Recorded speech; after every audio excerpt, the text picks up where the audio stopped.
بسم اللہ الرحمن الرحیم۔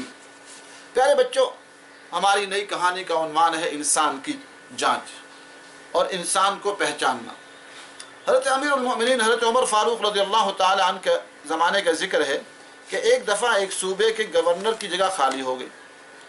اس کی جگہ دوسرا گورنر مقرر کرنے کے لیے کسی قابل آدمی کی تلاش ہوئی۔ تو ایک دن جب مسجد نبوی میں بہت سارے مسلمان جمع تھے تو حضرت عمر رضی اللہ تعالی عنہ نے فرمایا کہ مجھے ایک گورنر کی ضرورت ہے، وہ جو نیک ہو، صالح ہو، متقی ہو، پرہیزگار ہو، امانت دار ہو، لوگوں کا خیر خواہ ہو، ان کے دکھ درد میں شریک ہونے والا ہو۔ تو ایسے کوئی شخص کا نام بتاؤ۔ تو ایک شخص نے کہا کہ بھئی فلاں کو کہ میں سفارش کرتا ہوں کہ آپ ان کو جو ہے گورنر بنا دیں۔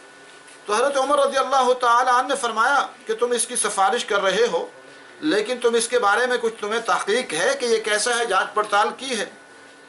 تو انہوں نے فرمایا کہ میں نے جانچ پڑتال تو نہیں کی۔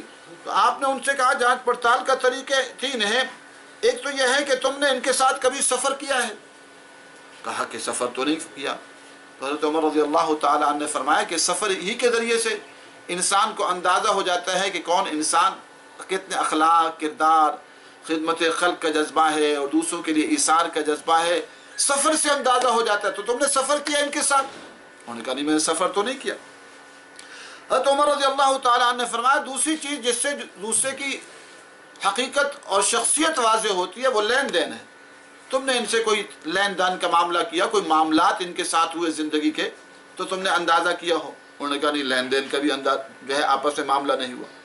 اور پھر فرمایا کہ بھئی تم ان کے کبھی پڑوس میں رہے ہو، کہ تم ان کے پڑوس میں رہے ہو؟ تو جو انسان کا پڑوسی ہوتا ہے اس سے اندازہ ہو جاتا ہے، اس کی حقیقت واضح ہو جاتی ہے۔ تیسری چیز یہ ہے۔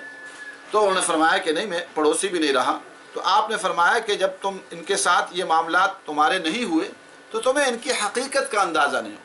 تو پیارے بچوں، حضرت عمر رضی اللہ تعالیٰ عنہ نے کتنی پیاری باتیں ہمیں بتائیں کہ کسی کی انسان کو جانچنا ہو تو اس کا ایک طریقہ یہ ہے کہ اس کے ساتھ سفر ہوا ہو تو آپ کو اندازہ ہو جائے گا، سفر کے اندر آدمی کی حقیقت کھل جاتی ہے۔ دوسرا جانچنے کا طریقہ یہ ہے کہ آپ اس میں پڑوس میں رہے ہوں تو پڑوس میں رہنے کے بعد اس کی ساری حقیقت واضح ہو جاتی ہے۔ اور تیسرا یہ ہے کہ ان کے ساتھ لین دین کا معاملہ ہو تو اس سے اندازہ ہو جاتا ہے کہ اس کی کیفیت جو ہے وہ کیسی ہے۔